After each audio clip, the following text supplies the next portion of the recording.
একে তো বিধায়ক হয়ে নিজে আইন হাতে তুলে নিলেন, তার উপর আবার সাফাই দিলেন যে অভিষেক বন্দ্যোপাধ্যায়কে কুকথা বলায় তিনি এরকম ভাবে বেধড়ক মারধর করেছেন।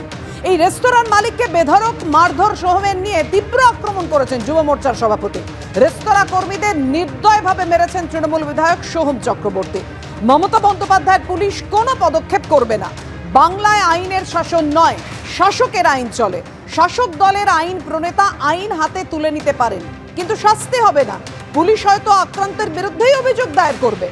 বাংলায় কিভাবে বিরোধীরা ভোট পরবর্তী সন্ত্রাসের শিকার হয় এর থেকে স্পষ্ট। সোশ্যাল মিডিয়ায় পোস্ট করেছেন ইন্দ্রনীল খাঁ।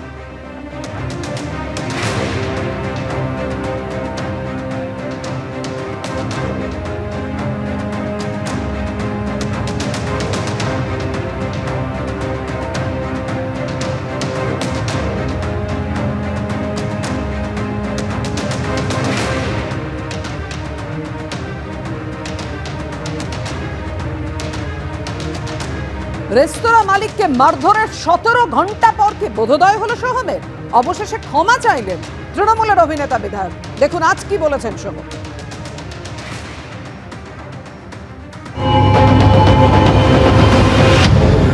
আমি প্রথমেই প্রচন্ডভাবে দুঃখ প্রকাশ করছি আমার এই আউটের জন্য। অবশ্যই আমি ক্ষমা প্রার্থী, কখনোই সেটা কাম্য নয়, কখনোই সেটা উচিত নয়। মানে আমি একদমই ক্ষমা প্রার্থী, কারণ সেই মুহূর্তে যে সিচুয়েশনটা হয়ে গেছিল, হয়তো আমাকে নিজেকে অ্যাজ এ রেসপন্সিবল সিটিজেন হিসেবে অনেকটাই নিজেকে কন্ট্রোল করা উচিত ছিল বা রাখা উচিত ছিল। কিন্তু যেভাবে তার আগে, এটা আপনাদের হয়তো এই ভিডিও ফুটেজটা আপনারা পেয়েছেন, কিন্তু এক্স্যাক্টলি এটার বাইরে যে ঘটনাটা ঘটেছিল এবং আমার মাথা গরমটা হওয়ার বা যে মুহূর্তে আমি আউট অফ কন্ট্রোল হয়ে যাই, তার আগের যে মুহূর্তটা সেটা ওদের হোটেলের বাইরে পোর্শনটাতে রয়েছে, যেখানে ওনারা প্রচণ্ডভাবে খারাপ ব্যবহার করা হচ্ছে, যেটা আমাদের কখনোই কোনো ইন্টেনশন থাকে না যে কাউকে অসুবিধা করে আমরা কাজ করব। উনি আমার যারা পুলিশ স্টাফ রয়েছে তাদেরকে প্রথমেই তুইতুকারি করে এখানে কে রেখেছে ওইসব এমএলএ ফেমএলএ আমরা জানি না।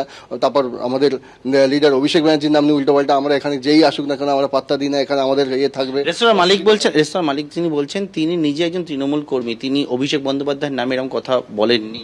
তাহলে ওনাকে বলুন না যে সব থেকে ভালো কথা যে বাইরের যেটা রয়েছে সিসিটিভিটা সেটা উনি প্রকাশ করুক না। এটা তো পরেরটা হয়েছে, ঘটনাটা পুরো হচ্ছে, চিৎকার চেঁচামেচি ঘটছে, আমি তখন ছাদের উপর শর্ট দিচ্ছিলাম, ঠিক আছে। শর্টটা দিয়ে তারপর আমি ছাদের উপর দিয়ে দেখলাম যে কি কেসটা হচ্ছে, তখন দেখছি প্রচণ্ডভাবে একটা সিচুয়েশন ঘটে গেছে এরকম, মানে যেটা ওদের স্টাফরা রীতিমতো আমাদের পুলিশদেরকে থ্র্যাশ করছে, ধাক্কা মারছে। তখন দেখছি আমার পুলিশরা কিছু করছে, তারপর পুলিশরা মারছে, ওরা বলছে। এবং আমার বক্তব্য যে অন ডিউটি পুলিশের গায়ে হাত দেওয়া হচ্ছে, সেটা ওরকম ফাইন। আমি ওদেরকে বললাম হ্যাঁ হয়তো সেখানে তারাই তাদের মতো বুঝে নিতে পারতেন, আমার যাওয়াটা হয়তো উচিত হয়নি।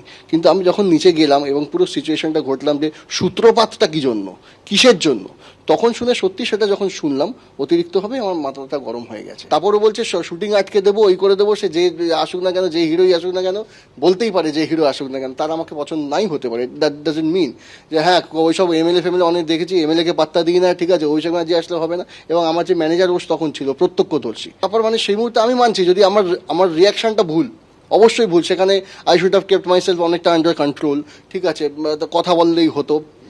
একদম এখানেই প্রশ্ন, মানে পুলিশ প্রশাসন যে আপনি জনপ্রতিনিধি, যেখানে তৃণমূলের এই রকম ফলাফল হলো, সেখানে জনপ্রতিনিধি যদি এরকম করে তাহলে সাধারণ মানুষ না। দেখুন একটা কথা আমি বলি, এটা একান্তই আমার নিজের দায়, এর সঙ্গে কিন্তু তৃণমূল পার্টির কোনো রকম দায়বদ্ধতা নেই। এটা একান্ত আমি অন ক্যামেরা বলছি, এটা আমার রিয়াকশন করেছি।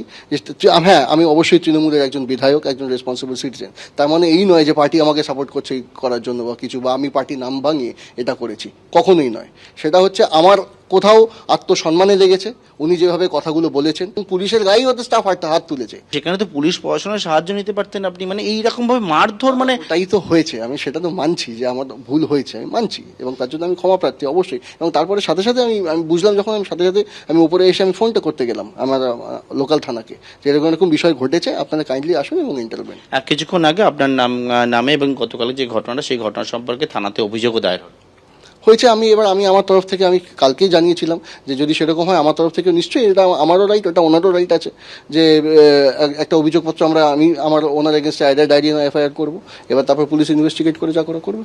ইতিমধ্যে পুলিশের কাছে অভিযোগ দায়ের হয়েছে এবং অভিনেতা সোহম তিনি যেমনটা জানাচ্ছেন যে গতকালকের যে ঘটনা, সেই ঘটনায় তিনি ক্ষমা প্রার্থী। ক্যামেরায় অজয় দাসের সঙ্গে পার্থপ্রতিম ঘোষ, এবিপি আনন্দ।